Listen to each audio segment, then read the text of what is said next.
what I intend to do, I'm going to provide an outline of the Australian economy, our seaborne trade, who our trading partners are, just to provide some context for the three speakers that will follow. Now, often forgotten is the fact that Australia actually started as separate colonies. We only federated in 1901. But for those colonies, their economies were based on the provision of raw materials back to the United Kingdom as part of the British Empire, and then from certainly the United Kingdom, the manufactured goods would come back to Australia. Notwithstanding our federation in 1901, notwithstanding the fact that we're 2012 now, our economy is still pretty much shaped that way. We've slowly developed a manufacturing base behind high tariffs. Very slowly, we've dismantled that from the 1970s onwards, and for the Australian members of the audience, the ramifications you see in the car industry now actually come from the dismantling of those tariffs, certainly for the car industry. The basis of our economy has always been to export or sell natural resources. Originally it was mainly agricultural, now it's mainly minerals, in order to actually import or buy those goods we cannot or do not wish to make. Cannot might be a technical issue, will not might be why should we can get it from somewhere else. And this is the economic theory of comparative advantage. What have you got? How should you spend your money? How should you do things? Why should you do something if you can get it cheap from somebody else? Now, if you look at the direction of our trade, I mean, the British Empire remained our major trading partner until the 1960s. Now, in the mid-1950s, we signed a commerce agreement with Japan. This is as we sort of sorted out the resolution of World War II. During the 1960s, the United Kingdom was actually trying to enter the European Economic Community, and they entered that on 1 January 1973. The day they entered that, all preferential trading agreements with Australia ceased. So we'd gone from a very long time of being closely linked into the British Empire, then the United Kingdom, special deals. 1973, all that changed. That's when we took the greater focus into Asia, which had started back in the mid-50s. Now, as I said, from the mid-70s, we started the difficult process of dismantling the protection to our industry to become economically competitive. Sometimes it's worked, sometimes it hasn't. Now, there's always a lag in trade data, but if you look at 2009, 2010, you can say that the Australian economy is valued at about $1.3 trillion. Our seaborne imports are about $157 billion and exports $179 billion. So trade is very, very important to Australia. Can you go to the next slide, please? Don't know if you can actually read the numbers, and they're not overly important. If I look at our export commodities first, they say our top 10, coal, iron ore, gold, crude petroleum, natural gas, aluminium ores, copper, aluminium itself, beef and medicaments. So perhaps the major change from colonial days, excuse me, is there's more minerals than there was agriculture. And if you look at our trading partners, the biggest ones are East Asia, Japan and North Asia, Southeast Asia, then South Asia, and then Europe. And you might want to think about that in the context of our commitment to counter piracy operations in the Gulf. Most of our trade is actually into Asia. Quite importantly, for our trade to get to North Asia, most of the time it will have to go through Southeast Asia or skirt Southeast Asia, Papua New Guinea, the Solomon Islands, that sort of thing. That's another unstated reason why we actually want political stability within our region. It actually is for freedom of navigation. And particularly important is Indonesia in that regard. If we go to the next slide, please. Okay, if we look at imports, our biggest imports are cars, crude petroleum, refined petroleum, medicaments, gold, telecommunications equipment, computers, vehicles, pumps and electronics. And again, it's a matter of what we decide. Do we want to make this ourselves or import it because it's cheaper? Petroleum becomes interesting because quite often it's in our interest to actually export it straight from the wellhead instead of bringing it ashore to actually refine. And again, a lot of what we produce, we actually can't use. The refineries in Asia are bigger, and it's easy to actually send it offshore and import something else. Now, if we look at imports, our major trading partners are Southeast Asia, East Asia, Europe, and then Japan and North Asia. So again, the importance of the sea lines of communication in our area are of interest. And I'll certainly note when we look at our trade, and it is, a very large volume, and as we'll hear during the course of this session, the actual ownership, or under the Australian flag, our national fleet is very, very small, which means the bulk of our trade is actually carried by foreign-owned or foreign-flagged ships. And from a naval perspective, that means it's actually very difficult for you to actually protect it, because you don't really have the legal jurisdiction, and the Sea Power Centre has actually published a book about that. That's really all I wanted to say just as an introduction. So if I now hand over to Commander David Neumann, who's from our MTO branch, and he's going to talk about the protection of shipping. Thanks, David.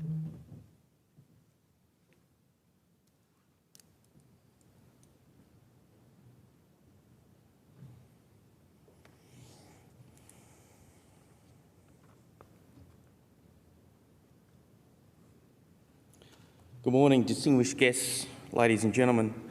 It's a privilege to share some thoughts with you this morning on maritime trade operations and trade protection. After a brief introduction, I want to talk about three issues, namely the need to protect maritime shipping and trade, the risks to shipping and trade, and specialist capabilities that have and can contribute to operations that involve shipping and trade. I'll finish my presentation this morning by offering you some thoughts for the future. The Royal Australian Navy unit that I belong to, Maritime Trade Operations Team 1, has its genesis in 1917, when the Naval Control Service was formed by the British Admiralty to provide staff for the control of merchant shipping and the organisation of convoys. Maritime Trade Operations, or MTO as we call it, is known in other countries as the Naval Cooperation and Guidance of Shipping, or NCAGS. Australia's first experience in trade protection came during World War I, when the Royal Australian Navy protected Allied shipping both off the Australian coast and internationally. During World War II, shipping and trade was again protected in many theatres by elements of the RAN. After providing assistance during the Iran-Iraq tank war in the Persian Gulf, the Navy actively protected maritime shipping and infrastructure during the First Gulf War that commenced a maritime security presence in the Middle East that continues today, albeit with a changing focus as strategic priorities have evolved. In sum, Australia has a proud history protecting both shipping and trade.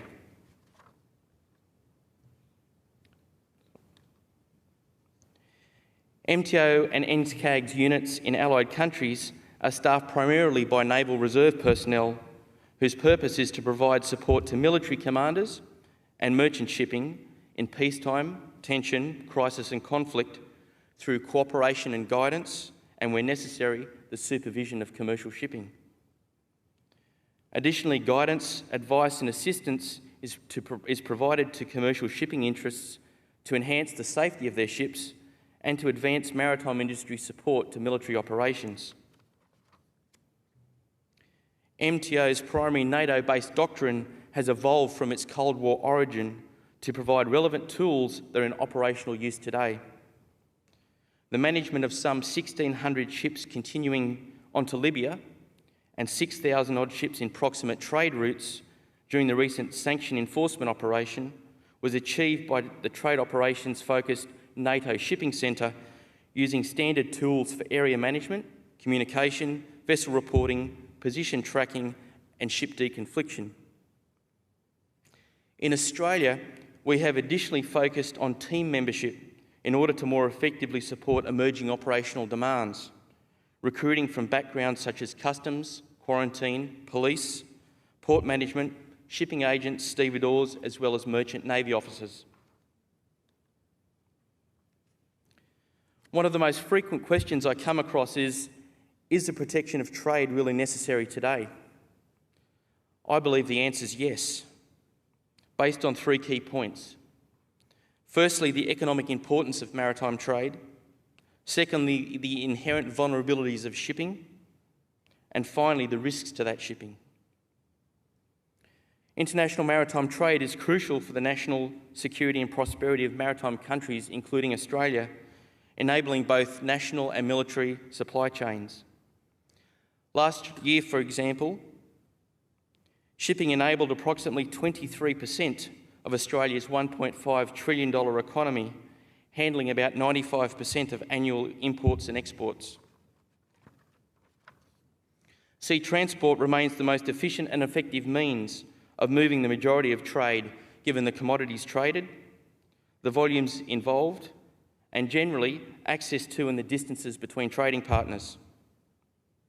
The safe, reliable supply of goods is even more important today due to the widespread adoption of just-in-time philosophies for supply and manufacture that has reduced traditional warehousing, stockpiling and strategic reserves, and leading to a corresponding rise in the criticality of those goods. A pertinent commodity, as an example, is petroleum.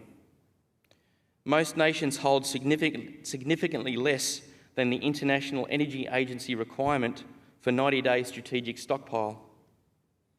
Australian stock holdings of imported crude oil typically provide between 5 to 15 days of refinery consumption, with terminals holding between 5 to 10 days of retail consumption. Whilst these levels are above world averages, ensuring adequate supply in the event of any emergency will require active forethought, especially with regard to remote communities and the lead time necessary to reactivate refineries.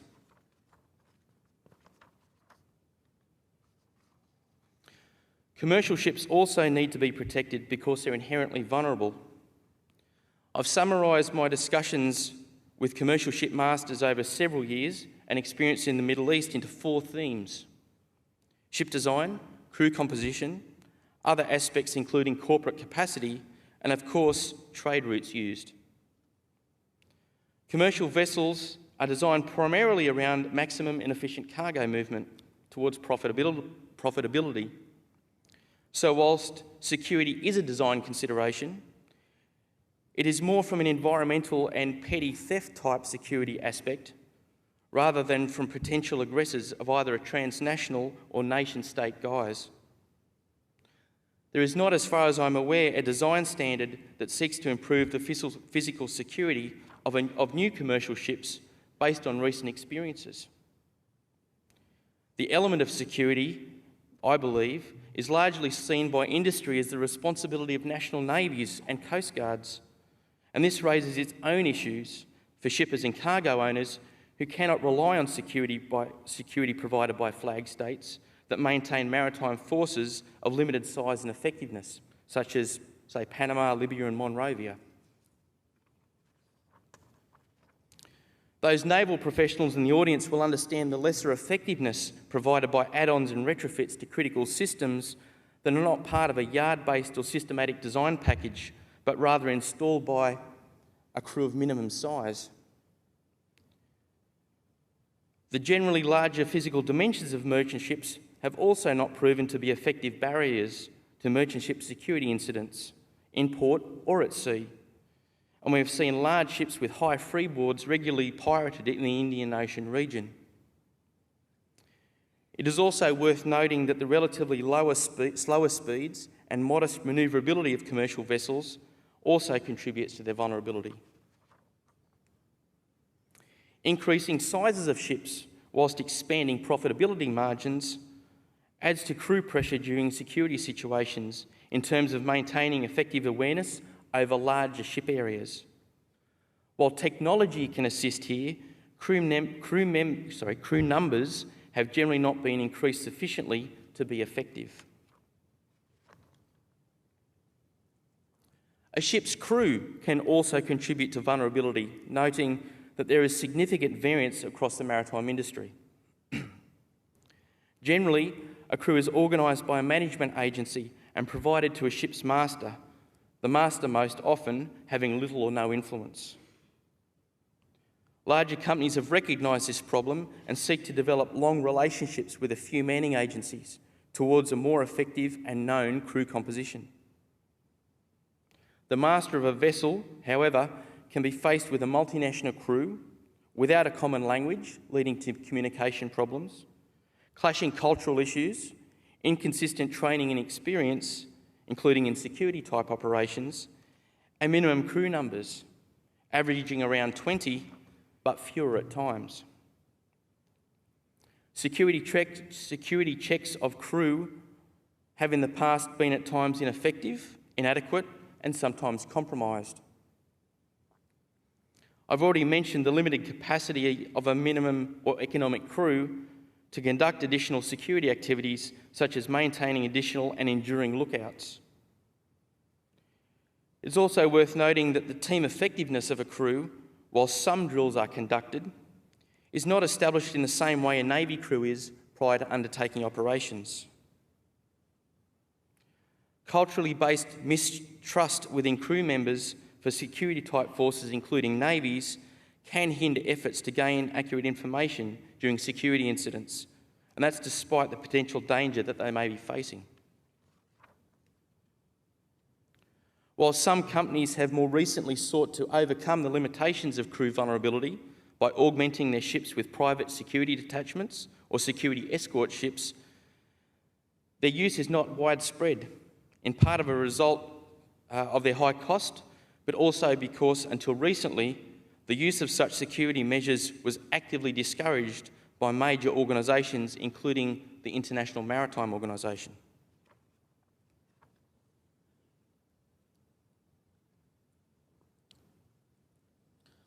Other aspects of ship vulnerability is its corporate component.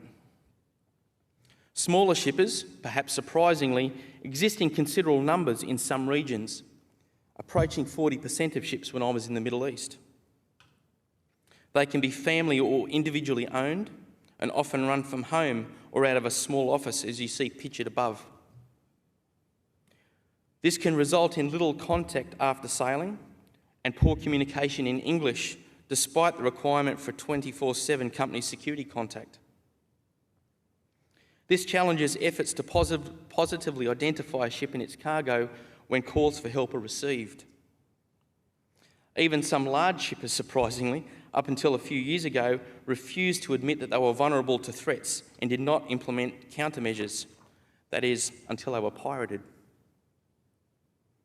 Small shipping enterprises also do not have either the capacity or wherewithal to implement effective security requirements, not knowing what to believe on the internet, and not being able to afford the services of security or intelligence for hire. This leads to the poor preparedness of their ships to tackle pirates currently, and their inability to counter any systemic fears, misinformation and perceptions amongst their crew.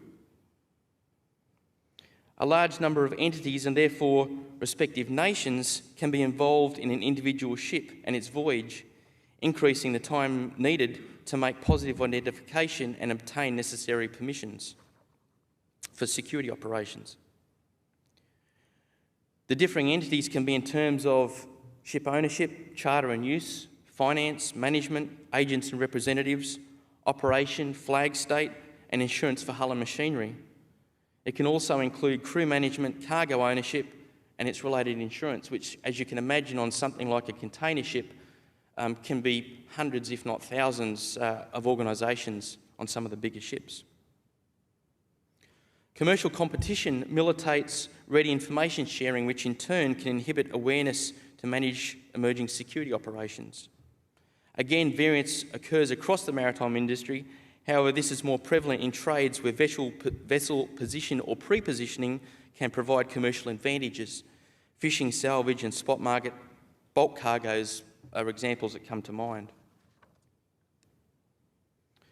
Finally, the proximity of a ship's trade routes to threats affects their vulnerability.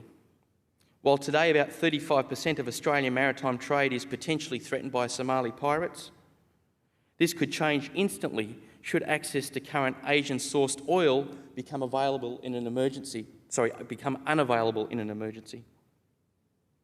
The economic drivers that govern commercial business also create sea highways that become broadly known, as you can see on the slide. Sailing times, destination and origin ports, and even pictorials such as this, are available in the public domain either through the internet or print media. In 2001, for example, 2 MTO officers of a non-navigation background were assigned to opposition forces for a multinational exercise held here in Australia.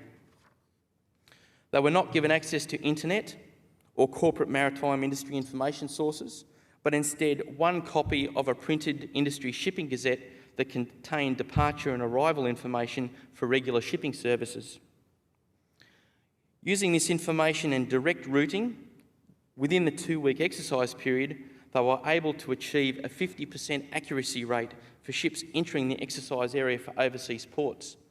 And the way that we tested this is we broadcast a prediction every day to all the ships that were on the opposition force, and the ships were pinging back to us each day the ships that they'd seen, where they'd seen them, and the time that they'd seen them. And by the end of the exercise, we had a 50% hit. The ability of a ship's master to deviate from a planned route or speed can be inhibited by contractual terms of individual voyages, requiring corporate pre-clearance prior to executing any change, with failure potentially resulting in post-voyage penalties. Large parts of the world proximate to trade routes also have inconsistent coverage by civil or military rescue coordination response capabilities, affecting the ability of ships to communicate security alerts. This includes busy regional routes in the Pacific, around Africa and through the Indian Ocean. While in the Middle Eastern region, as an example, I tried to call various internationally gazetted maritime rescue coordination centres to verify Mayday and EPIRB alerts.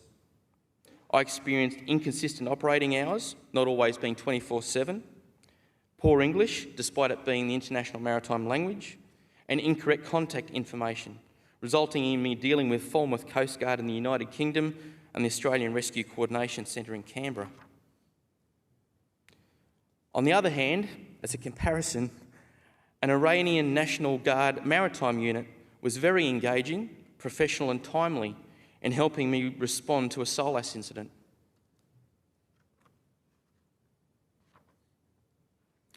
Real threats to shipping exist in the current environment, primarily today in terms of Somali piracy. However, Asian piracy continues, albeit to a lesser degree. Ongoing Somali piracy continues to increase in frequency, with commensurate increases in insurance premiums, crew costs, and of course the ransoms paid. While only a small proportion of vessels become directly affected, the other costs discussed are borne by all. The number of worldwide piracy incidents continues to grow annually, with Somali-related incidents currently forming the greatest proportion. The future maritime security environment is, as we're told, forecast to contain both continued transnational and potentially emerging non-state-based threats, emanating from things including declining resources, increased populations, and from a range of disaster-related events. In short, the future predictions suggest that shipping will be carrying commodities that everybody will want more of, with a corresponding declining ability of many to afford, making shipping an attractive target to many. What appears clear from a scan of maritime history is that transnational maritime threats continue to impact shipping, and naval operations in time of war can span the spectrum from piracy to sea robbery to full naval battle that has included attacks on shipping in the past. So what MTO and NK's capabilities have been used and could be called upon to support future operations? The United Kingdom's MTO unit, UK MTO, based in Dubai, has contributed to the safety of shipping for over 10 years on a 24/7 basis. The unit contributes to an enhanced regional common operating picture with an obvious focus on shipping and trade. UK MTO is the primary regional point of contact for commercial shipping in the operational area with military forces regarding their safety, including SOLAS incidents that I've discussed previously.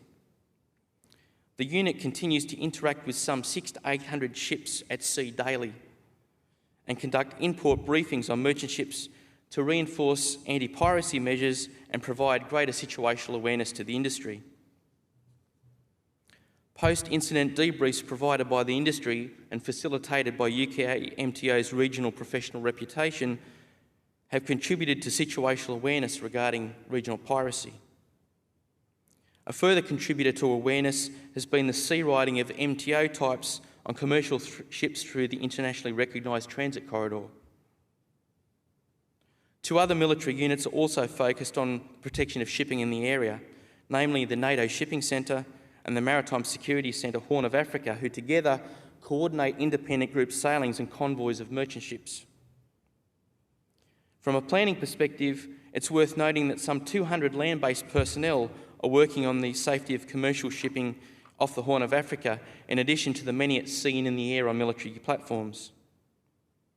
These 200 people are focused on a relatively small and defined maritime area with a large amount of shipping, primarily transnational threats, and generally without the pressure of making priority-based decisions about what ships or trade will or won't be protected in order to resupply communities. The ongoing augmentation of UK MTO, provided primarily by Australia and the United States in the form of international liaison officers, has proven to boost the average number of ships briefed in port by a factor of at least 5, thereby increasing the number of ships regionally with greater situational awareness. The United States have deployed their NCAG's capability twice recently in humanitarian assistance and disaster response operations. In 2010, in response to the Haitian earthquake, US NCAGs coordinated and synchronised and, where appropriate, supplemented the commercial maritime industry until organic Haitian capacity was re-established. This included re-establishing the pilot station and running harbour services and vessel traffic management functions. This effort demonstrated the capacity of NCAGs or MTO units to support the establishment of sea points of disembarkation, or SPODs, for joint operations. In 2011, US NCAGs deployed in response to the Japanese tsunami. In addition to advising Japanese authorities, outcomes contributed to the re-establishment of an effective common operating picture and the improved situational awareness of commercial ships owners and agents operating in the area. Another capability is the Information Fusion Centre, or IFC, in Singapore, that facilitates cooperation between navies, coast guards and other maritime agencies through the effective sharing of information on maritime security challenges, including threats to shipping and trade. In April 2010, the IFC had liaison officers from 10 countries, including Australia, providing extensive links into respective government agencies that then impacts on the quality of information provided. Australia's Maritime Trade Operations Team 1 comprises both naval warfare and maritime industry qualified personnel. Since 2000, it has provided the Australian Defence Force with an enduring duty team, in addition to deployed support to numerous operations, including those in the Middle East, East Timor, the Solomon Islands, and more recently Queensland Flood Assist in 2011. In 2010, we moved to co-locate with Australia's Border Protection Command, Australia's focus centre for maritime security, supporting defence, border protection and other government agencies. Additionally, in 2010, Team 1 commenced supporting UK MTO via annual deployments of personnel, and today we are progressing our third rotation. Team 1 also manages the Navy and Maritime Industry Familiarisation Program that seeks to generate more effective, mutually beneficial relationships through primarily short-period exchange experiences at sea in each other's ships. Australia, through Team 1, is also a founding member of the Pacific and Indian Ocean Shipping Working Group that seeks to facilitate improved interoperability amongst nations for operations involving maritime trade.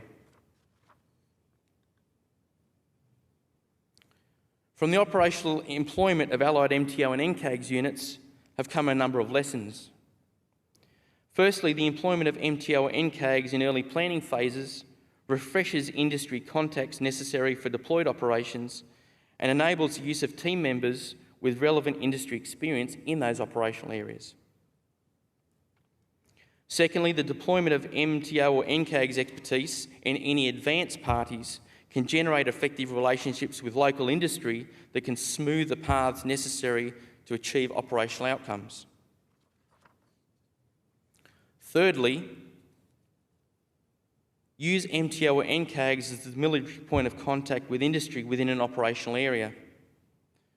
Multiple contacts creates confusion within the industry, who in turn become frustrated when contacted by numerous agencies during an emergency, all of whom want detailed information and claim to be their contact with government and military authorities.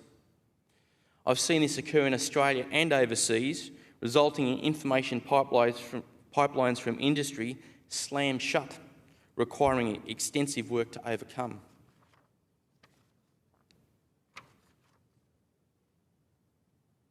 So, with enduring and potential threats in the future environment, where do I think we need to go? As I explained earlier, the globalised shipping industry is complex, with a multitude of interested entities and their respective nations, all with varying degrees of current engagement, differing views, requirements and priorities.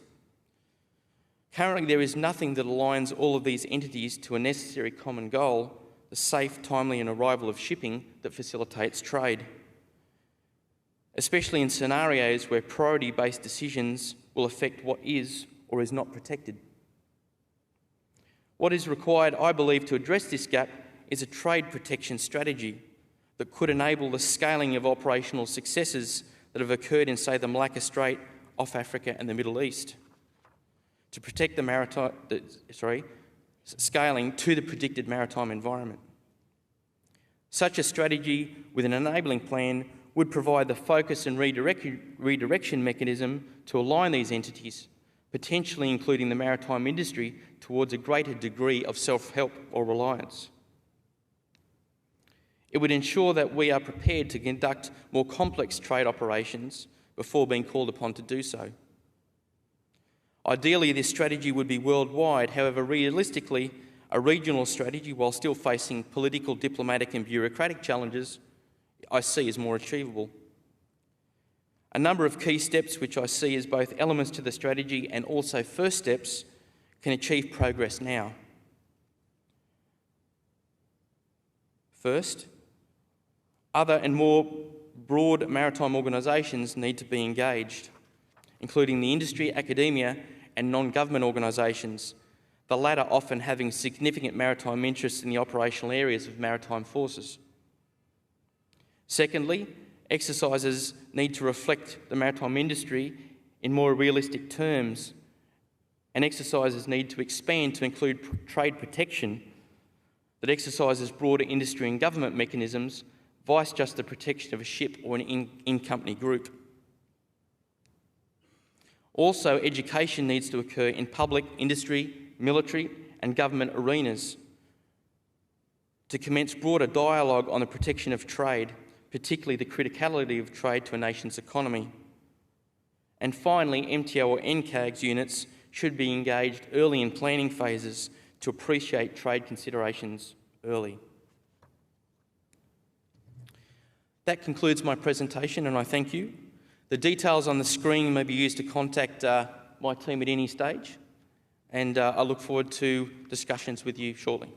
Thank you.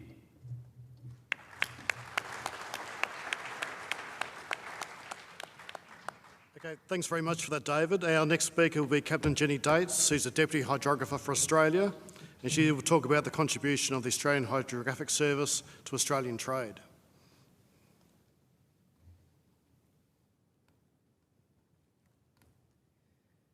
Good morning, distinguished guests, ladies and gentlemen. We all know that a motorist wouldn't drive a vehicle with his eyes closed. We also hope that the captain and the first officer flying you to your destination is also keeping a good lookout. And we know, as mariners, we are obliged to keep a very good lookout whilst on the seas. However, unlike the land navigation and air navigation, the mariner has to challenge with an additional obstruction called water. He cannot see through water, and thus the reliance for the nautical chart. It was once considered that any data that was made to inform the mariner on how to get from one port to another was better than nothing. But today, due to economic and environmental pressures, as well as maritime industry expectations, The information on the chart must be reliable, of high quality and current. Yet maritime incidents still happen. Hydrographic officers across the globe continually work towards acquiring quality data and then producing products that best assist the mariner to navigate safely. In Australia, the National Hydrographic Authority is the Australian Hydrographic Service, which is a branch of the Royal Australian Navy. It is responsible for the timely delivery of reliable products that meet the requirements of the maritime community. The nautical chart is just but one of those products, and any information that cannot be easily depicted on a chart is contained in complementing products and publications. With ever-increasing traffic, larger ships, tighter timeframes, economic pressures, and competition for limited resources and facilities, these roads or sea lanes are constantly under increasing pressure. Shorter and more direct routes are continually sought. Some existing sea lanes need to be wider or deeper, and additional parking bays or anchorages are needed. These pressures only increase the need for reliable, timely and regular updates for charts and publications. Hydrographic surveying and charting conducted by the Royal Australian Navy is a direct consequence of Australia's significant reliance on maritime trade for economic prosperity. Sometimes it's easier to highlight the importance of a service by assessing the impact if it were to cease or did not exist. However, 25,000 commercial voyages in Australia each year, equating to more than $300 billion of trade and greater than 99% of trade by weight, it is not worth the risk, let alone the risk to lives, livelihoods or the environment. The provision of hydrographic services is essential. In earlier years, countries used navies to pioneer new trade routes. Then they needed to protect these routes and the valuable cargo. But to do this, they needed knowledge of the seas and the oceans to enable freedom of manoeuvre. This saw the development of hydrography. And during these years, the hydrographic information was zealously guarded as it gave countries the commercial advantage to safe access to foreign ports. Eventually, this data was shared for the benefit of commerce and also for improving safety of life at sea. The theme for World Hydrography Day this year is focused on the international hydrographic cooperation and how it supports safer navigation. Hydrography is a science which provides the fundamental information for all maritime operations. In addition to seaborne trade, modern maritime operations include tourism, security, port management, management of coastal zones, climatology and inundation modelling, let alone all the numerous defence applications.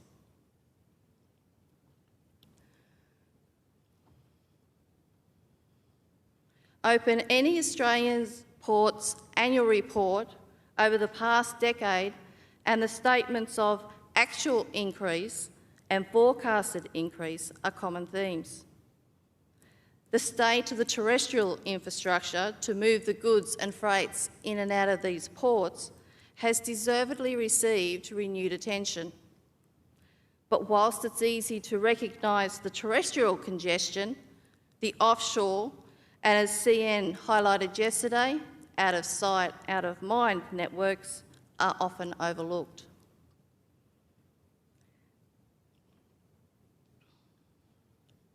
Significant areas of Australian waters remain unsurveyed or poorly surveyed.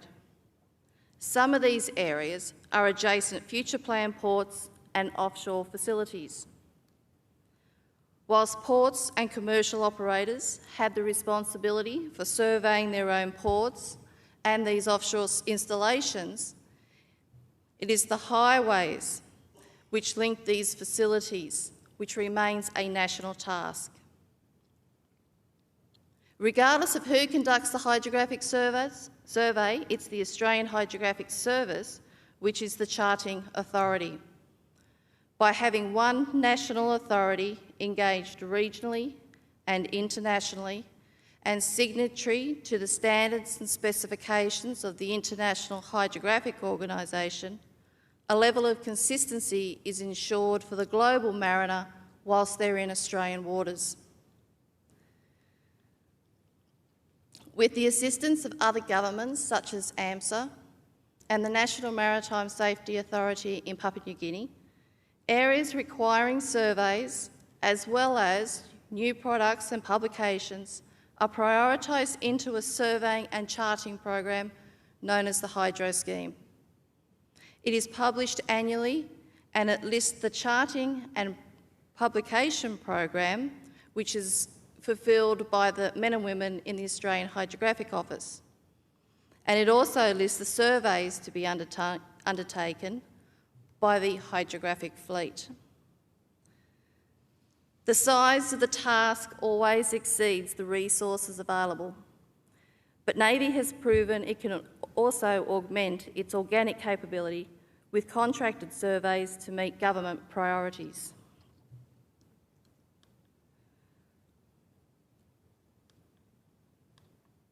But not all hydrographic surveying tasks can be planned. This time last year, Queensland Flood Assist saw the RAN survey fleet deploy at short notice to provide clearance confirmation surveys of Brisbane River and Moreton Bay. This was an essential task prior to the resumption of port operations, not only because Brisbane is one of Australia's busiest ports, but in this instance, it was logistically essential for the clean-up. As the flood situation in the southeast Queensland began to stabilise, North Queensland encountered Tropical Cyclone Yasi.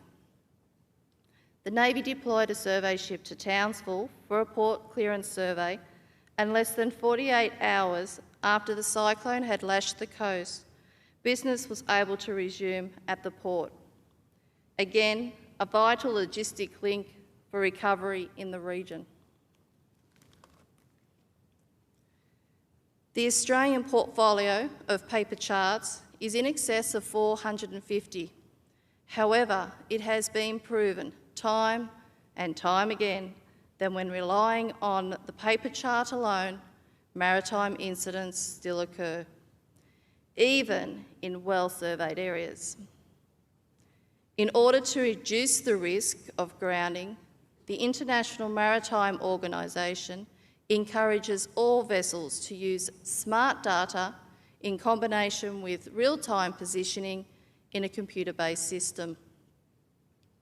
It is anticipated that the employment of an electronic chart display and information system, ECDIS, will lead to at least 30% reduction in groundings worldwide. An internal study conducted in the Australian Hydrographic Office has confirmed this view. Of 240 incidents in Australia over a 25-year period, 71 were groundings. 36 of these were the result of the mariner losing situational awareness, simply losing the plot.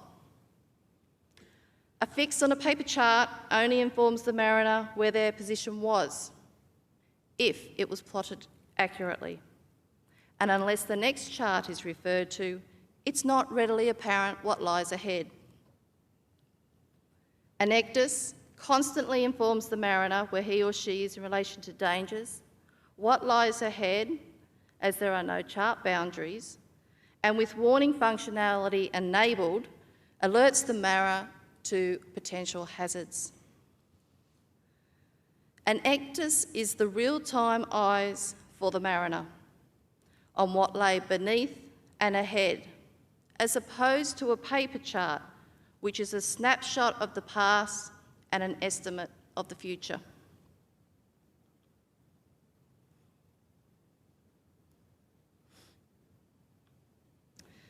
But of course, an ECDIS will not save all mariners from grounding, especially if he or she chooses not to use the system, or if the warning or alarms are turned off or ignored, or the operator has not been trained in the correct operation of the system. In 2008, the IMO mandated from July this year, Solus-class vessels, as indicated on this chart, will commence mandatory carriage of ECDIS. The phasing is over the next 6 years. For us in the Australian Hydrographic Office, the introduction of ECDIS, as well as the ongoing demand for intimate knowledge of the seabed, has resulted in a number of projects and initiatives. An ECDIS, of which there are many types, requires foundation data through the provision of the Electronic Navigation Charts, or ENCs. This saw the production of approximately 800 ENCs, covering ports and major shipping lanes between the equator and Antarctica, around Australia and Papua New Guinea. It is essential for the global mariner that it is a seamless transition from one chart or one cell to another, not only within Australia's charting area, but also when transiting between other areas. This resulted in the AHS simultaneously embarking on a chart modernisation project. The mariner could no longer accept switching between fathom and metric charts. Also, as ECDIS is reliant on GPS, there had to be one datum, namely WGS 84. This has been a significant project requiring most of the affected charts to be fully reconstructed from source data. This project is in its final stages and will be completed in time for the mandatory carriage of ECDIS in July this year. Now that these ENCs exist, it is just as important that they are readily available to the mariner. While Australian ENCs are already available through major international distributors, it can be difficult sometimes to acquire them. To assist with access within this region, the Australian Hydrographic Service is expanding its local distribution through existing chart agents with a plan to develop online services. Regional IHO member states see the benefit to the maritime community of a regional approach. So this service will be expanded to include these charting areas on a voluntary basis. This will especially benefit the regional operators. It will complement existing international distribution arrangements, and it's in the spirit of the International Hydrographic Cooperation for supporting safer navigation. In a typical year, the AHS publishes approximately 1,300 notice to mariners. Mariners can now simply download the latest files, including temporary and preliminary notices. It's a load and go. Notice to mariners have been made available online free of charge for paper chart users since 2009. This has halved the lead times and improved the currency of information. It is assessed that the paper charts will be an essential navigation product for at least the immediate future. So the requirement for both paper and electronic products has effectively doubled our product base. In the meantime, advances in printer technology and a continuing drive for national product improvements has provided the impetus to review the way paper charts were printed.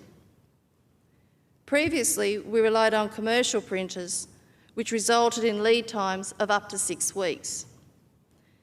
This meant that not only was there a requirement to predict future demands of chart orders, it also meant that by the time the chart arrived, the mariner would also receive a list of chart corrections. Printing charts on demand is realising a saving of 40% in production costs, but it's also saving the mariner significant time and effort in applying the corrections, and it also removes the risk of the corrections being applied inaccurately. However, not all information can be displayed on a chart or on a chart display system. And as requirements emerge, we endeavour to accommodate by remaining reactive to the needs of the mariner.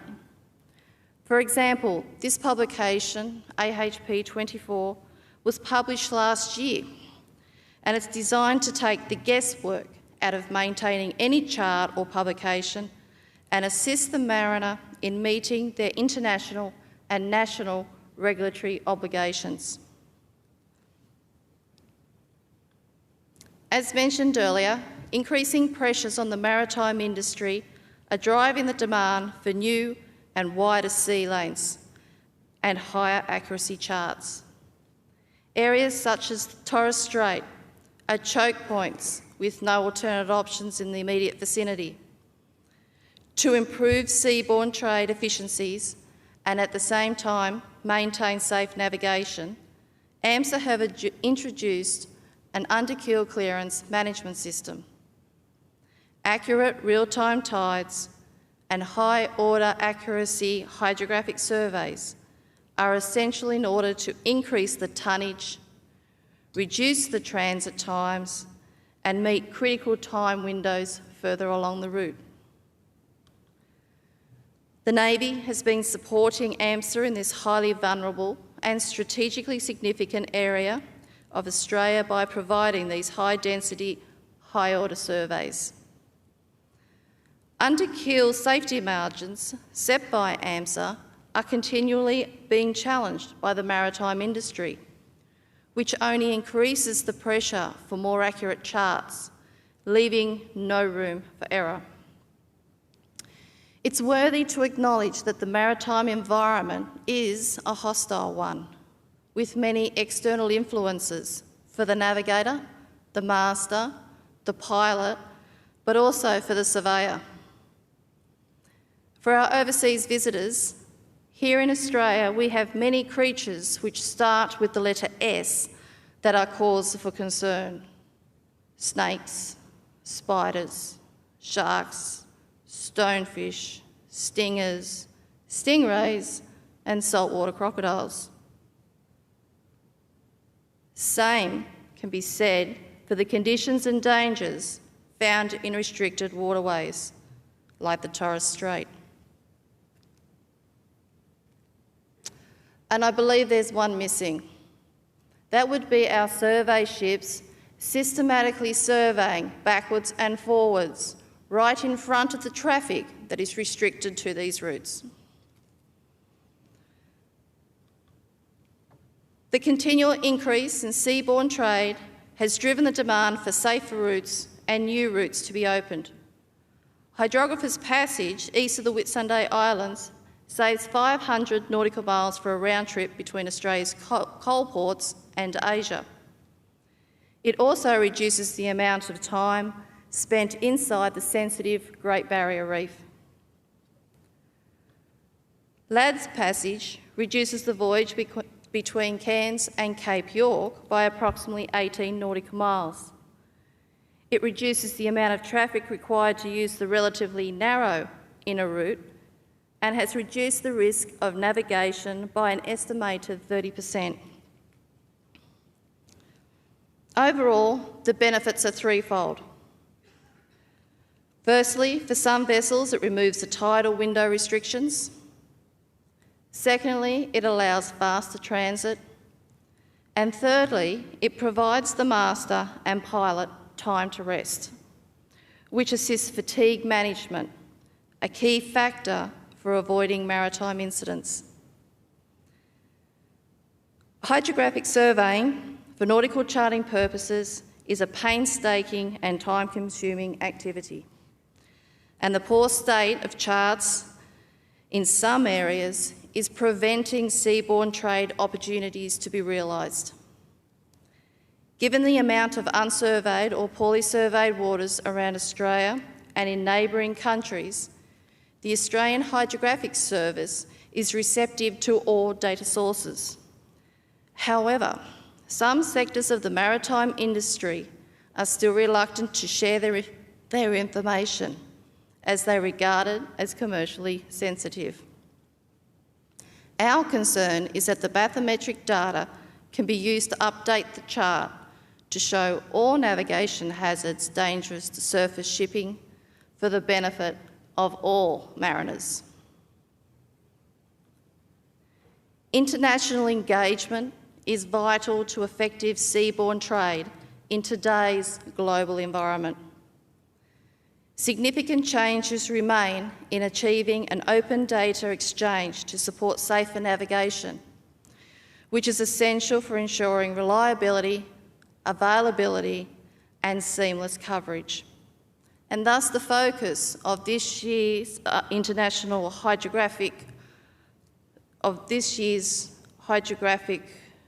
Hydrography Day, which focuses on international hydrographic cooperation for safer navigation. Many neighbouring states in the Southwest Pacific do not have the means to provide charting coverage for their ports, their harbours or their approaches. Yet their livelihoods depend on the growing tour ship industry and increased trade opportunities. A recent visit to Port Vila by 2 Royal Australian Navy survey ships provided an opportunity for some vital hydrographic surveying to be conducted in the port.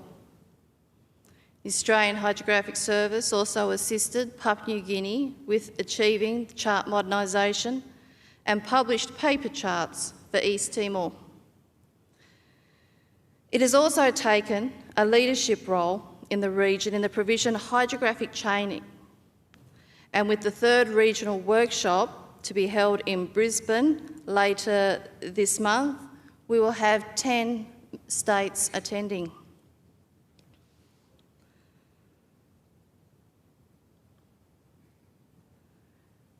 The Australian Hydrographic Office continues to improve its products and services that enable and improve the safety and efficiency of seaborne trade. While special maritime products are also produced to meet the unique operational requirements of defence, the majority of Navy's hydrographic products and services are focused on providing the fundamental product, that being the nautical chart, and the services to maintain currency, reliability and accuracy. Regardless of whether the chart is electronic or paper, it is the only means the mariner has to see a safe path enabling seaborne trade and freedom to manoeuvre in Australia's waters. Thank you.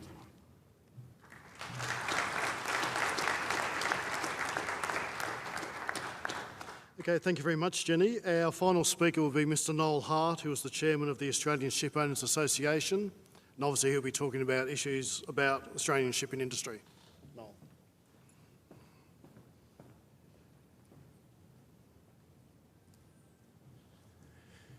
Distinguished guests, ladies and gentlemen, good morning, and thank you for having me at this prestigious conference. As you just heard, my name is Noel Hart, and I'm Chairman of the Australian Shipowners Association.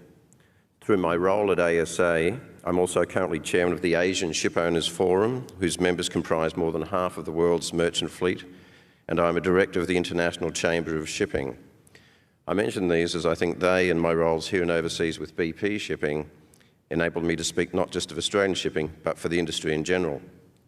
I'm also a Commissioner of the Australian Transport Safety Bureau. Before I start, I should also thank Jenny and her team at the Hydrographic Office for their wonderful work in enhancing shipping safety and finding new trade routes for us and making shipping more economical where possible. Firstly, I want to touch briefly on the role of the Australian Shipowners Association. Although we celebrated our 25th anniversary last year as ASA, in fact our predecessor organisations go back over 100 years. We are a lobby and representative industry association with our main office in Melbourne. Our purpose is to ensure that an appropriate fiscal and legislative regime exists in Australia to sustain and develop a vibrant, competitive and sustainable Australian shipping industry, resulting in meaningful participation both in the domestic and international trades, and to make Australia a location of choice for the provision of sea transport and marine-related services. We do this by advocating, lobbying and promoting the industry. We spend a lot of time in Canberra. We provide an essential link between the industry, state and federal governments and other stakeholders, such as Navy, for example. We coordinate our members' views on industrial relations and human resources matters, and through our memberships and connections with the International Chamber of Shipping and the Asian Shipowners Forum, we provide the Australian voice in the international shipping community. We actively promote safety and environmental performance with our members and provide specialist advice to them, and we maintain a database of available seafaring jobs and match those with the number of seafarers seeking work to assist in employment and manpower planning.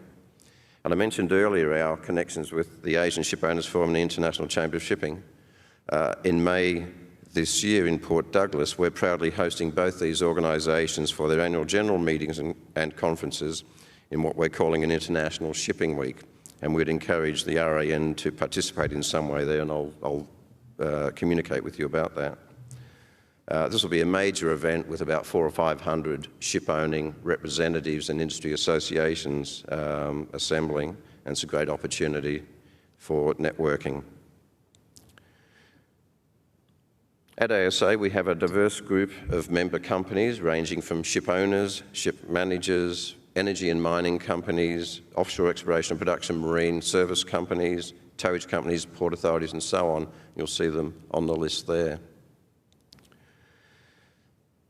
As Andrew indicated earlier, the Australian shipping industry has unfortunately been in a steady state of decline in terms of the number of blue water vessels in the fleet for the last few decades.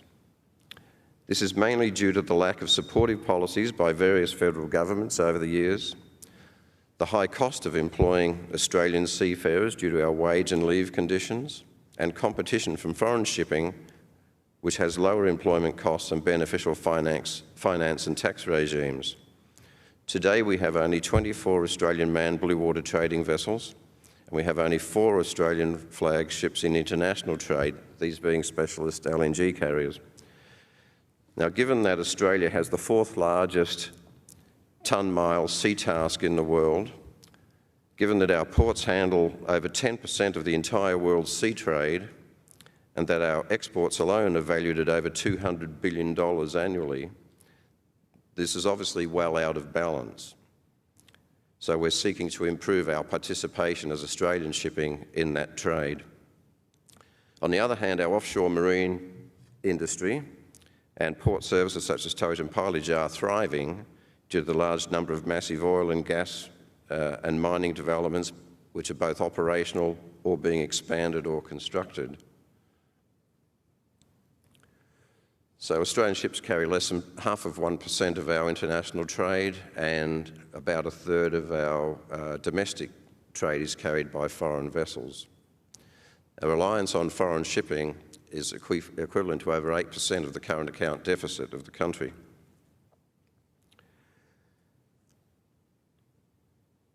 So that's what the picture looks like for the number of Australian ships. It's not very bright, so talking about convoys and things earlier, there's not much to convoy in terms of our ships right now, but we're optimistic for the future, as I'll explain shortly.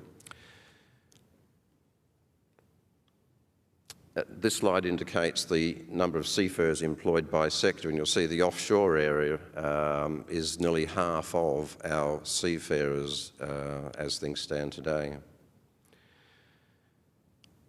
So our current federal government has recognised the importance of a vital national shipping industry, and importantly for this audience as well, for security reasons as well as economic reasons, and has realised that the state of the blue water part of our industry is at a critical stage.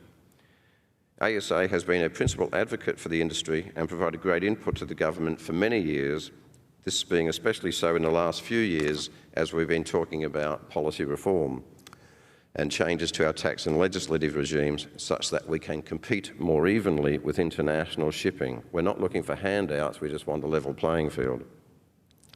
And it gives me great pleasure to advise you that from the 1st of July this year, such changes will be legislated. They include a number of tax and fiscal reforms, an Australian international or second register, a new licensing regime for coastal shipping, workplace skills development and coordination, and improvements to workplace efficiencies and costs. I won't go into them in detail here with you, but let me say that they are extremely important and significant, and they will make a real difference. So much so that we anticipate the fleet growing by about 50 to 60 ships in the near term. It is essential to the industry that this reform package passes through legislation in July, and I would encourage Chief of Navy and any of you here who have the opportunity to support it in discussions you may have with the government and other relevant parties.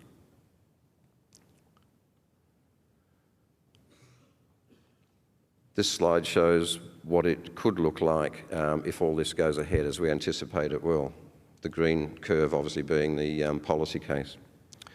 And this is all very timely, as Australia's export trade is set to boom even further than it is at the moment. It is expected to nearly double in the next 15 years, primarily in coal, iron ore, oil, LNG and grain. To give you some examples, China's appetite for imported iron ore, for example, has increased from 80 million tonnes a year in the year 2000 to 800 million tonnes a year last year. Our miners, Rio Tinto, BHP and Fortescue, currently have plans and are working on increasing their Pilbara production in the northwest of Australia from 435 million tonnes a year at the moment to 750 million tonnes a year by 2015. That's just a few years' time. Just this increase in iron ore alone equates to a further 2,100 shipments a year from that part of Australia. In LNG, Australia's current export production is around 20 million tonnes a year. With current planned new projects in Western Australia and Queensland, this will increase to 60 million tonnes a year by 2020, making us the world's second largest exporter behind Qatar in the Middle East of this vital energy source. So given the new shipping policies and the booming exports, we would like to think the future is bright for Australian shipping, but we still have much more hard work to do and can't be complacent. As I'm sure is the case for the Navy, recruitment, retention and training of seafarers is problematic. In terms of our relationship between Merchant Marine and the Navy, we can envisage improved linkages between the Merchant Navy and the RAN that could benefit both groups. And to this end, initiatives have been underway with the Navy through a working group of the Australian Maritime Defence Council to strengthen skills sharing between the RAN and the Merchant Marine, to explore career options for service personnel and to provide opportunities for both RAN and Merchant Navy personnel to gain experience in each other's sectors. We have several high-quality maritime training colleges in Australia. However, if the increase in our shipping industry that I mentioned is realised, then there will undoubtedly be constraints on these training institutions and in training the additional seafarers. Perhaps in this regard, it may be possible to come to an arrangement to utilise existing training facilities with the RAN. I referred to the government commenting that a strong shipping industry is important not just for economic and environmental reasons, but also for national security purposes. In times of regional conflict or natural disasters, almost invariably Defence would plan to charter additional shipping from both the Australian and international markets using the crews of the chartered ships. However, it's not difficult to imagine that there may be some scenarios in which it would be necessary to use only Australian ships and or seafarers to undertake particular operational tasks. In terms of opportunities for the Merchant Marine to support Navy, there are perhaps various fleet support vessels that Merchant Sea Staff could man.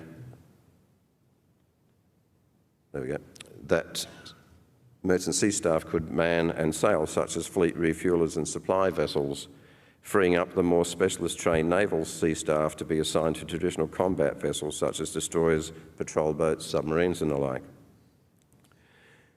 We have the belief that a strong and vibrant Australian shipping industry, including perhaps high-speed, versatile seacraft, potentially tailored with equipment, technology and merchant navy crews with ADF reserve qualifications, owned by Australian companies or operators, would help provide a more responsive readiness and preparedness capability to allow the government to more quickly meet emergent national security, peacekeeping, stabilisation or humanitarian contingencies. We understand that a domestic coastal shipping industry is perceived by Defence as a subset of the overall maritime industry operating in Australia's areas of national interest, which has two impacts. It's safeguarding by the ADF as directed in times of threat, but also its potential to provide value-added capability to Defence's delegated security roles, responsibilities and remit that the government assigns it. Having an experienced marine capability readily on hand provides more options to the government and greater responsiveness in time of need, but is also a force multiplier in that it is also an explicit deterrent to potential adversaries. Hence, there is a view that while the ADF per se has a specific assigned remit towards which it will develop, train and sustain with its own assigned resources, having a robust merchant maritime base that intimately understands and is skilled in all areas of marine expertise would provide even greater surety, backup and optionality in meeting the government's requirements. Any initiatives that go towards securing that readily available support, be they nurturing military shipbuilding in Australia, providing infrastructure or skilled mariners of all types ashore and afloat, or facilitating a broader commercial Australian shipping base that grows those elements, can only increase the government's confidence in meeting its national and regional security obligations, reducing national security risk and deterring those who might seek harm. I would also like to put in a plug for my ASA members, many of whom have significant technical and operational expertise and resources. They would be delighted to become more actively involved in providing services to the Royal Australian Navy. In short, a thriving Australian shipping industry will provide a broader base to nurture the underlying skills and experience necessary for augmenting Australia's naval and border protection capability and therefore our national security. Being an island trading nation, security of the seas and keeping our sea lanes open for trade is critical. So too is protecting our coastline and economic exclusion zone from illegal fishing, people smuggling, drug trade and terrorism, not to mention safeguarding the strategic offshore and oil and gas developments. And Navy and Border Protection work extremely well together in this essential role. Today, though, I want to take this opportunity to also highlight the issue of piracy. Actually, I prefer to call it terrorism on the high seas. The impression of piracy is almost romantic to the average person in the street. This terrorism of the high seas off the Horn of Africa and now extending well into the Indian Ocean to the coast of India. This is a massive issue which seems to have no plan for a permanent solution. On behalf of the Australian Shipowners Association, the Asian Shipowners Forum and the International Chamber of Shipping, I'd like to thank you and all your colleagues from the many navies around the world who are helping combat these terrorists of the seas and to safeguard merchant ships and sea staff that trade through the region. We know it is not an easy task for you and there are severe limitations in what you're able to do. You may be assured that the international ship-owning community is doing a great deal to help protect itself through compliance with industry best practice procedures, in convoys through the Gulf of Aden, through self-defence measures and through crew training on ships, and now also in many cases by employing armed guards on ships. In fact, the International Maritime Organisation is just about to issue revised guidelines to ship owners on the use of privately contracted armed security personnel on board ships in the high-risk area.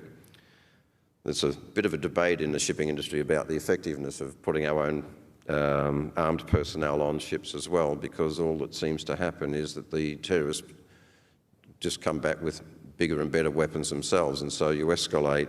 And they also tend to know which ships have armed security personnel and which ships don't. So their intelligence network has improved over the years.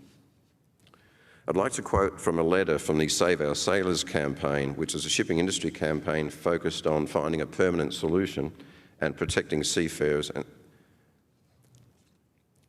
It says, if this situation continues, there is a real risk that the Gulf of Aden, the Arabian Sea, and the entire Indian Ocean could become restricted zones for shipping, in that seafarers could simply refuse to sail into warlike attacks, captivity, and the nightmare of suffering that follows, or that ship owners will not put their ships and crews at further risk.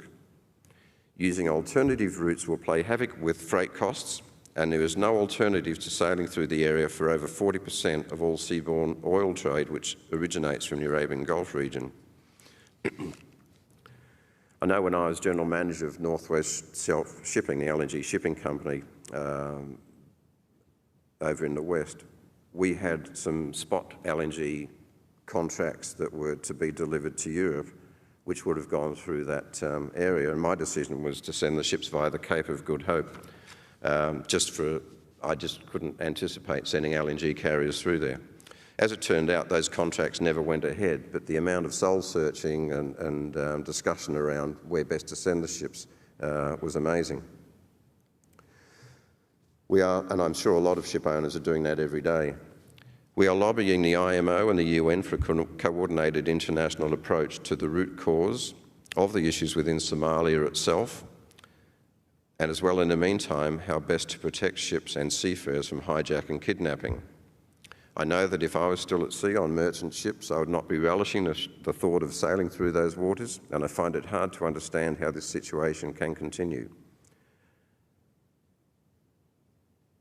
In fact, the pirates are becoming better armed, have more technology and intelligence, and apparently have little fear.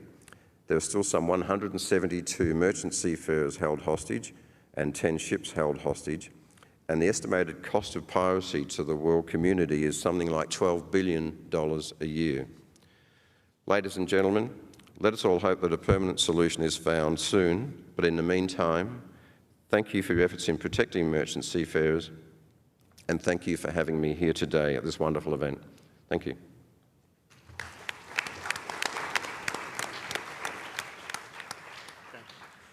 Okay, thanks very much, Noel. We now have a lot of time available for Q&A. Different to yesterday, we actually now have 4 microphones on stands.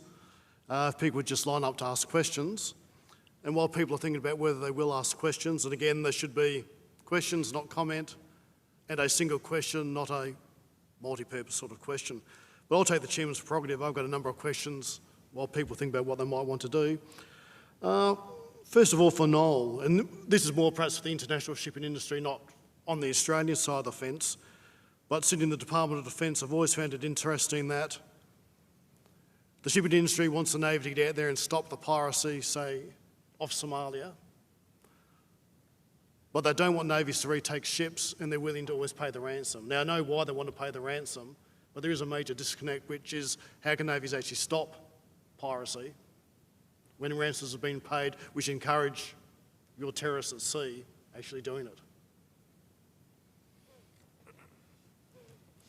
it? It's a very difficult situation. I know some countries in the world have laws that stop ransoms being paid as well, which makes it difficult, because then if you do it, what insurance and other, you're violating some laws, so insurance protection and cover is difficult.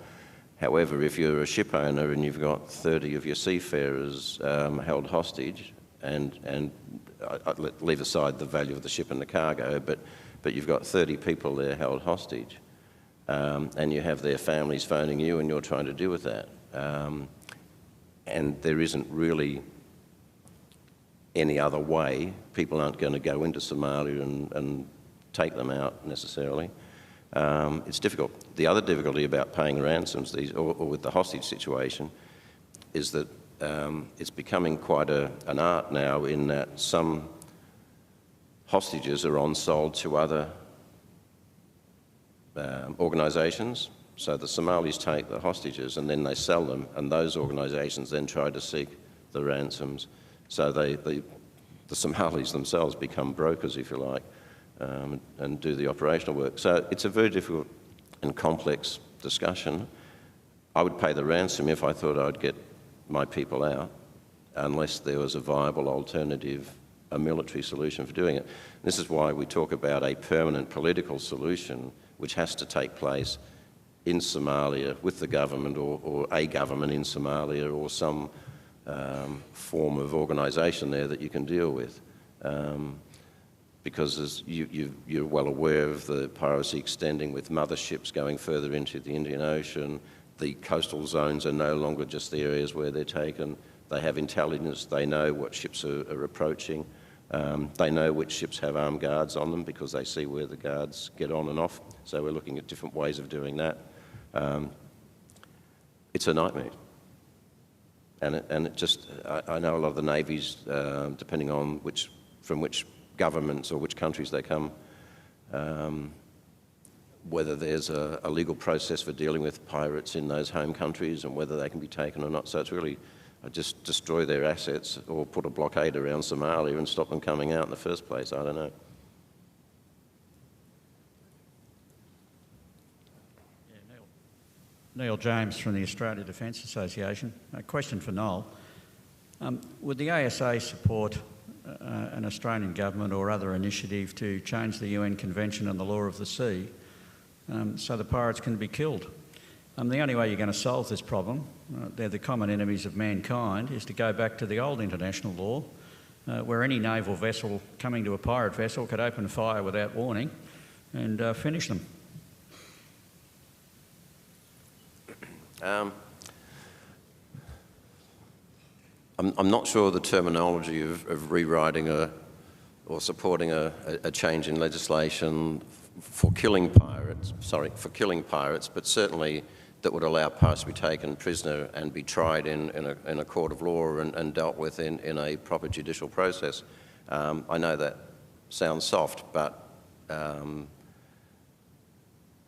I think that's the way it would have to work. So we'd support anything that gave more power to any navy there to take hostages out of their vessels and take them ashore for trial and imprisonment.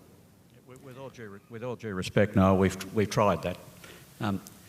You know, the different legal regimes in the countries of the Indian Ocean just aren't working. The solution of handing them over for trial to a literal country isn't working. The only solution is vigorous police and military action. Well, I would certainly support destroying any of their assets. In some of the organisations that I'm involved with, there's been talk of suggestions of we don't understand, or people don't understand why there's not a naval blockade or some form of more intense surveillance of the coastal strips of Somalia to avoid them coming out. Any vessel going in and out of Somalia and the area should be intercepted and weapons and assets seized and destroyed, things like that. That may happen without our knowledge, I don't know, but I don't think so. So, I mean, killing the pirates probably isn't the answer because they're just going to bob up somewhere else. I think any measure that helps eliminate them and control them, certainly, and stops their cause is what's needed.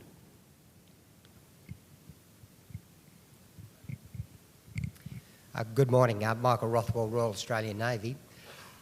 It's a good follow-on to the previous question, actually. If you accept that the root cause of piracy is poverty, what are associations like yours, Mr. Hart, doing to address that? Sorry, I missed the last bit. I heard that if we accept that poverty... I said if you accept that the root cause of piracy is poverty, what are associations like yours doing to address that? What are associations like mine doing to address poverty? I think that's a difficult one as well. I think if there was an answer to poverty, would be doing pretty well.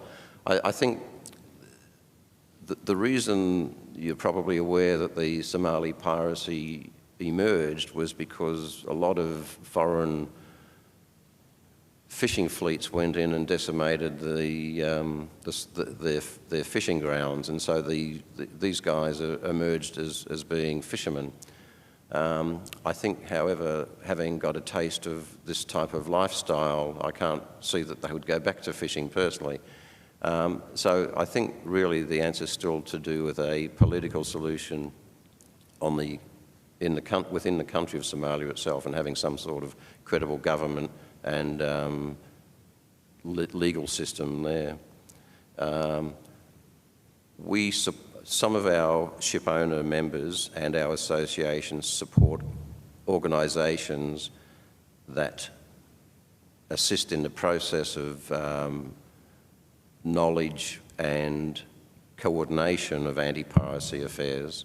I don't think we have the means or the knowledge or the capability to go in and sort of solve poverty in Somalia.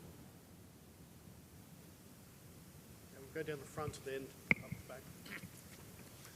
Leach, former Australian naval person, given the importance of sea transport that you've stated, 23% of the economy, and I can't understand how we've got to a situation where we have 24 Australian flagships when we anticipate we're going to double our trade in the next 15 years. You said the government is moving with initiatives to improve the situation, that we can get another 50 to 60 ships. I don't know in what time frame, but could you tell us what initiatives, what legislation, and what you see as being the important ones that are going to be passed? Is it tax? Is it depreciation? Is it curbing the unions? How do you see it acting and when? Okay, thank you. There are a number of things. Some of the tax initiatives themselves and alone are significant. Australian shipping will be tax-free. There's a whole load of definitions into what that means, but basically, under most scenarios, Australian ship owners would pay zero tax. They will have accelerated depreciation for new vessels, so I think they can write down a new vessel over a 10-year period. There will be no withholding tax on bareboat charters, for instance. So if a ship owner wanted to lease a ship for, say, 5 years and bring one in that's already built rather than going off and constructing a brand new ship, the way things stand at the moment is that that ship owner would have to pay a withholding tax, which is also quite significant, on that lease. There'll be no withholding tax in the future. So that means you can bareboat a ship in and pay no tax on bringing it in, and its lease over that, whatever period the lease is. There'll be no tax on seafarers who spend more than 6 months a year trading overseas on Australian ships.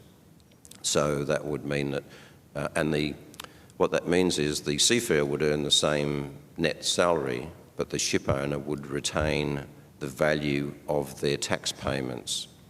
So that reduces the wages bill, if you like, for the seafarers. So there's a number of measures on tax which are all significant.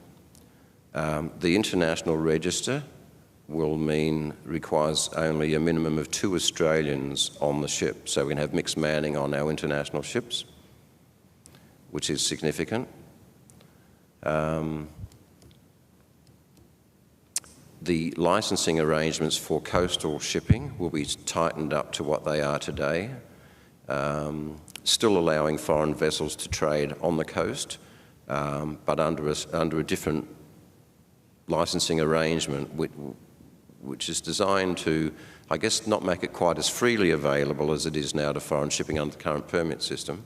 So it should encourage Australian ship owners to want to invest in ships on coastal trades as well, because they'll be able to compete a bit more readily, again without any handouts. And we're also working with the unions on reducing our cost base at the same time and gaining some workplace efficiencies, which will help as well. There's some systematic things in our industry which have a cost burden but don't necessarily add a great deal of value or can be done in other ways. So we're working on those sorts of things as well.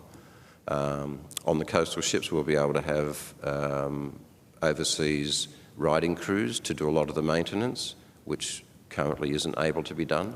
So that means that our dry dock costs will be less when we go to dry dock because we'll have been able to do maintenance more efficiently with our riding crews. What else was there? There'll be a coordinated training regime. There'll be a panel at overseas, a nationally coordinated training system, which will be good because it's very sort of uneven at the moment how that's done and how training's funded. So that will be an improvement. What else? Have I missing anything? Tax, second register. I think that's pretty much it, and we're working with the government on draft legislation at the moment, and it will go through Parliament in July this year. So it's ready. There's a rewrite of the Navigation Act as well at the moment. It'll all be coordinated with that. So pretty significant things, and we're very optimistic it'll make a real difference. We've had a lot of companies talking to us. We've got a lot of work going on at the moment, advising various ship owners and overseas ship owners as well in terms of the possibilities. We'll never be a major ship-owning nation, but I think we'll be an important ship-owning nation. We're certainly a very important trading nation, and I think to have greater Australian participation in that is only a good thing. But as I said before, we don't want handouts, we just want to compete on an even playing field, and I think we're going to be able to do that. Okay, we'll go at the back when the microphone's been passed around. That's Sam Bateman from the Australian National Centre for Ocean Resources and Security. I was going to ask a question of Noel Hart, but I'll take the heat off him and ask a question of the Deputy Hydrographer instead. The downside of ECDIS, of course, is that it's another diversion that stops the seafarer, the watchkeeper, from looking out front, you know, the need to take visual fixes, etc. And of course, that failure to look out the front has been a major factor in the groundings that you talk about. I recently travelled on a large container ship from Hong Kong to France, and I was impressed there that whilst I saw many worrying practices on board, one of the good things was that that company required the watchkeeper to keep a paper chart going as well as ECDIS. I was wondering that with the mandatory introduction of ECDIS, is there also going to be a mandatory requirement to keep the paper chart going? Thank you. My understanding, and thank you for your question, is that ECDIS will replace the paper chart. So there won't be that requirement to carry a paper chart. With regards to keeping a good lookout, the time some officers spend putting a fix on a chart may also contribute to not looking out front. The ECDIS is providing that real-time eye. They're able to see where they are in relation to the hazards. The paper chart, of course, is only showing where they have been, if they have plotted it correctly. The introduction of ECDIS is to try and reduce the risk to the mariner of introducing errors, and so it will replace the paper chart. If we can go down the front and then we'll do the back.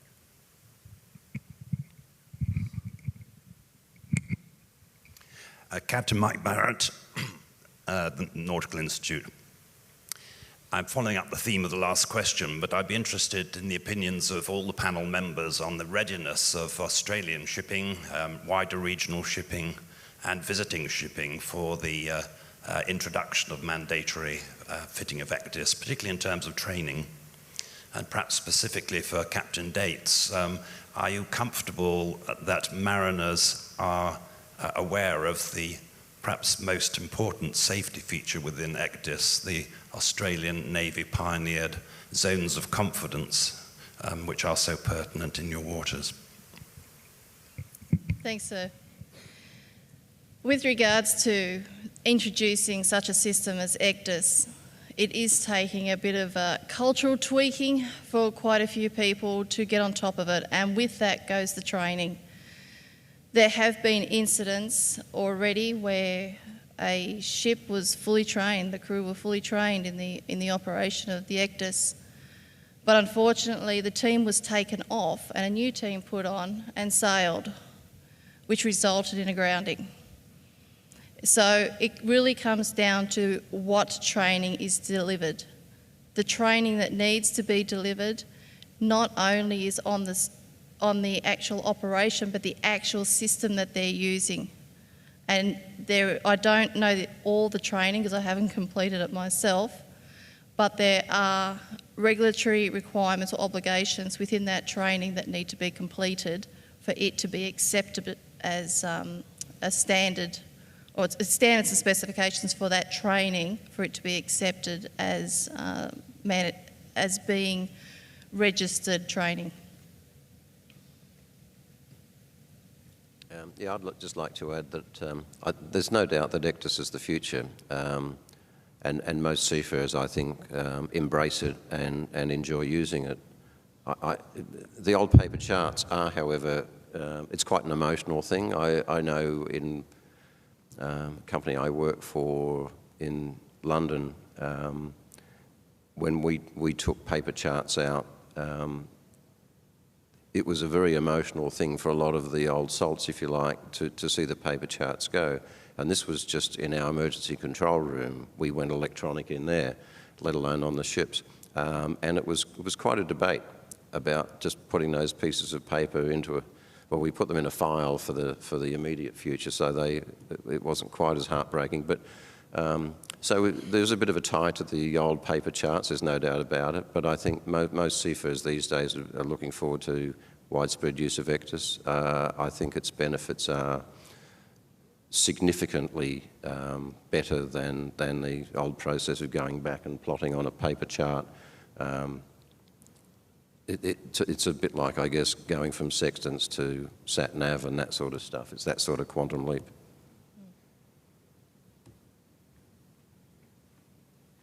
Good morning. Good morning, Commodore Dave Gwyther, now with INPEX, the Japanese oil and gas company. I was very interested in Noel's comments about spot cargoes heading to Europe through the piracy areas in the Indian Ocean. Small recollection, I'm not too sad to see the paper chart goes because it also means that the parallel ruler goes, and as a junior officer watch, I used to fear that thing. But anyway, I'd like to direct my question both to Noel, and I know, Andrew, you have some interest in this as well. I'd like to know your current view of the security of our sea lanes of trade to our north and your view on the prognosis with respect to that security for those sea lanes for the future with regard to piracy. Thank you.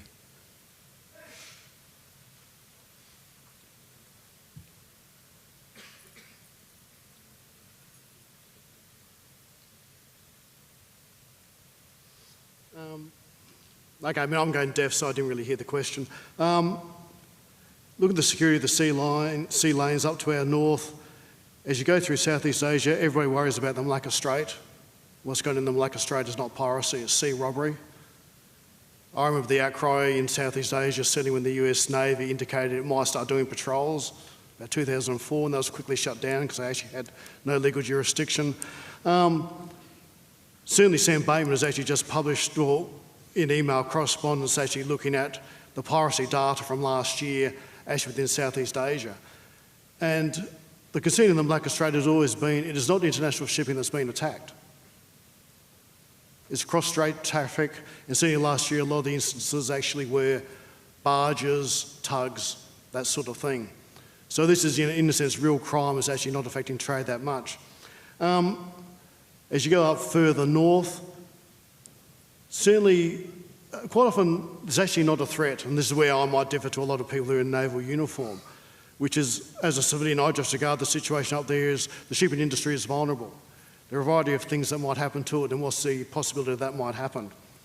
Certainly the South Koreans have a very, very strong focus on looking at slot protection, because they are very concerned what might happen up there, because again, virtually because of North Korea, they're virtually an island. They rely solely on seaborne trade, and they think their trade might be interdicted. Whether it will or not, we don't know. North Korea might try it, but I don't know how successful they would be. Japan, of course, is a group of islands.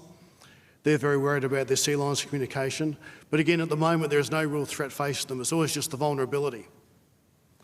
And the biggest concern when you look at on the academic side of looking at sea lines of communication is, what is the real threat? You look off Somalia, yes, something is happening there. But is it really affecting trade? The ships are still going through, and the point I always make when I'm in Southeast Asia and people talk about the Malacca Strait, I'm aware of no instance where any ship is rerouted away from the Malacca Strait, which means that the shipping industry doesn't see it as a problem. I mean, it's not good for the seafarer or anybody on board the ship if something happens, but if the shipping industry isn't fussed and they still put their ships through, then how much of a threat is there? Now, I don't know how well that's answered your question because I only picked up half of what it was, but this is the biggest problem that navies face when you talk about sea lines of communication. It is a major vulnerability. But what is the threat that actually faces it? And most of the time it's a theoretical threat. And how much money can you then devote practicing to work against a theoretical threat unless it actually becomes practical? I don't know if you want to leap in now or not. One of the great debates that is starting to occur is whether we can actually protect sea lanes of communication anymore, or whether it, especially in a more regional security issue, the number of ships that need to be protected outweighs the number of military or government type assets that we have to protect them with. And so the move, there's a move underway to trend towards localised protection rather than trying to protect the whole sea lane anymore. It's certainly interesting when you add on top of that the different capacities and capabilities of navies to do that. And I think Andrew has contributed to the other part of the equation, and that is that until the merchant community stand up and say we're no longer prepared to put our ships through there for people and other reasons, then there's not going to be any gravity to move towards protecting a sea lane or otherwise. Yeah. In my experience, looking to the north in terms of the issue of security, that we've had a few concerns at different stages. I think there were some reports of terrorist or piracy movements in the Sulu Sea a couple of years ago, and certain countries stopped their ships going through there. We worked with the security arm of the Department of Foreign Affairs and Trade, who obviously have access to intelligence through Navy and other sources, and they were okay with our business still trading through that area, and we never had any incidents, but we did have our ships on high alert and to report anything back to us that they saw that they were uncomfortable with. Never did. There are some, I think, areas where a lot of trade to Japan in particular goes close to two islands and things, through Lombok Straits would be an example. So you may have concerns about whether that was a positioning point for a terrorist type activity. I think more that than piracy there. So it's just a question of the shipping community staying in touch with their governments, intelligence agencies and trade agencies and security arms and military forces, and doing that in a coordinated manner to understand the risks as perceived by people who have the information and to act appropriately. I think one of the problems we face is, if you look at piracy, so much of the stuff that's written on piracy is actually rubbish. What you see in the media, half the time it's not piracy, it might be sea robbery or something else. The standard source used by media, by a lot of so-called analysts, is the annual IMB report, International Maritime Bureaus. Yeah, IMB, International Maritime Bureau. who punched out a regular piracy report. The problem with that report is it combines together real attacks and attempts. If it makes a mistake, it does not go back and correct it. And virtually every analyst turns to the big table that sits at the very front of the report that lists for the past 10 years every attack there has been. They actually never read the rest of the report that actually says incident by incident which has happened. And when you actually start looking at that, that's when you actually find out, for the Malacca Strait, it is not international shipping that's been attacked.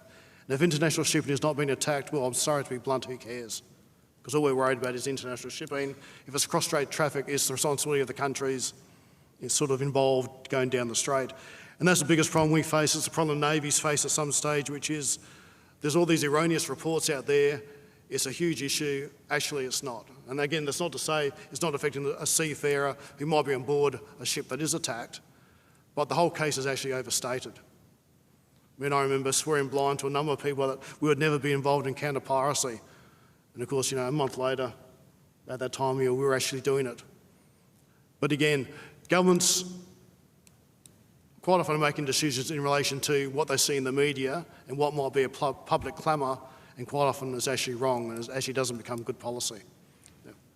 Question up the back here. Thanks. Aidan Morrison. I'm from a small defence startup company. I wanted to ask about that point that David made about whether we actually can protect SLOCs at all. Because it seems to me, given the threat is constituted by a sort of, little dinghy essentially with a few AKs worth about $1,000, and the merchant ships involved are sort of worth, with their cargo, tens to hundreds of millions, and the Navy ships we send with phased array radars and sea-skimming missiles are sort of worth $1 billion, that we're never actually going to be able to meet the protection requirements of all those ships. Can anyone point out on the panel why we haven't started moving towards maybe a force structure change in some ways? That means we've got some slightly lighter assets that are better suited but can still reach the areas that we can send a few more of, for example, than we can afford to send of our major surface combatants.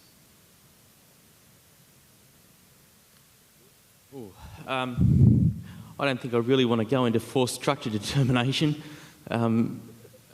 but from my perspective, it really comes down to numbers and the change in threat over the last 50 years, I guess. It's a view that I think is being more widely shared. It started with a conference of chiefs of Navy in the US, I think about 6 years ago, where the US came up with their 1,000-ship Navy construct, but it wasn't 1,000 US ships, it was 1,000 ships of friends and others that included industry, where they basically said the proportion of the area that was now being used for trade, the number of ships continually increasing, and technology in both of weapon systems and navigation, a whole bunch of things, it was basically physically impossible for, let me get this right, all of the ships of the world's navies over 2,000 tonnes combined to protect worldwide international maritime trade. I think it basically just comes down to us working together and better and smarter, rather than trying to increase numbers in force structure terms, especially where we're in now financially challenged environments, and that's likely to get worse in the future.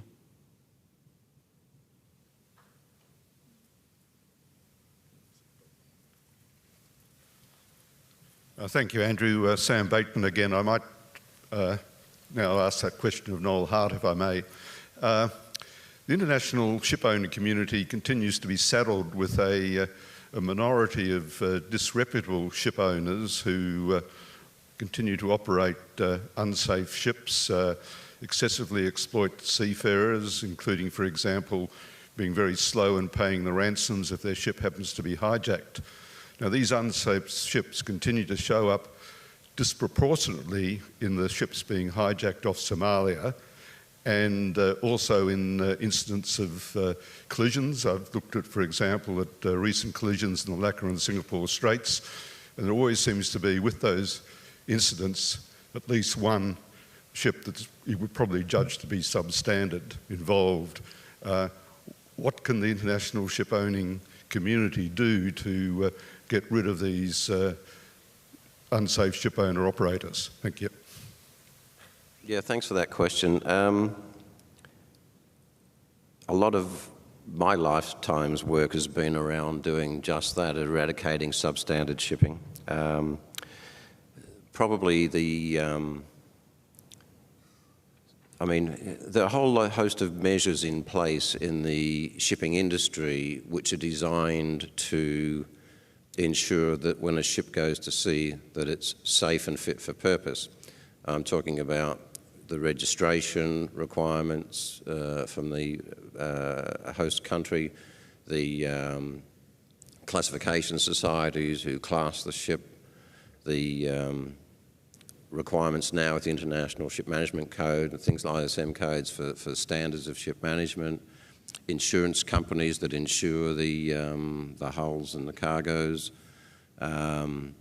and you have port state control, of course, AMSA here in Australia, who would go and randomly inspect ships that come to our ports to ensure that they are operating to appropriate standards.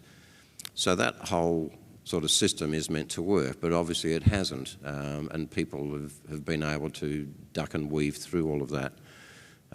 So then you had things like the oil companies introduced vetting systems. I was actively involved in a lot of that in BP, so that none of our traders could charter a ship unless it had been approved by our vetting system. And these have become quite significant and sophisticated online systems now. A lot of the ships are inspected by the oil companies and the gas and the same energy majors and so on now before they're used, and information's kept up to date, and ships are either acceptable or not acceptable in these databases. So there's those sorts of things. In the bulk ore trade, a similar thing has happened. There's an Australian company owned by BHP, Rio Tinto and Cargills, I think it is, called RightShip. So when you had all these bulk carriers that were sailing off over the horizon from northwest Australian ports and disappearing, something was obviously wrong, and that emerged in RightShip coming out as being a vetting system, if you like, that has many mining companies, iron ore, coal importers, and they're doing oil and gas and other things as well now. So you're having these vetting systems set up so that people, before they charter a ship, have some surety that the ship is acceptable. What else has happened? Things like the International Association of Classification Societies got together, and so now a ship owner can't, this happened after the Erika and the Prestige and some of those incidents in Europe, so the ship owner can't duck and weave and change class every second day and be reissued with class. They have to stay with the class society for some time, and there's a long lag time for getting and changing class. So all these things are designed to help. There'll always be people who try to subvert the system. Unfortunately, it's always the minority that give the majority the bad name. You know, any time there's a shipping incident now, the first question that's asked, was the captain drunk? Which is a sad indictment of a wonderful industry. So I think there's a lot being done. There's always still more to do. And I think in terms of the industry associations themselves, in a lot of cases, to be a member of some of these associations, you have to be accepted into it based on standards. The standards may not necessarily be clearly defined in all cases, but in theory there are a lot of rogue ship owners, if you like, that probably wouldn't become members of some of these industry associations, because the industry associations are always pushing for standards and quality and so on themselves. So I think a lot's been done over the last, say, 25 years to improve things, but it's never perfect. So you need all of these other enforcement type things like port state control and vetting systems to ensure that what you think is out there really is, and that it's fit for purpose and safe for you to carry your goods and so on, and for it to be safe to go to sea with the crews on board. I think I might bring this session to a close now. I mean, first of all, an administrative matter. When you all come back, can you come back and be seated by 11 o'clock, please, so we can get the next session off to a good start. I've certainly enjoyed the session. I think it went well. And if you could join me in thanking the speakers in the usual manner.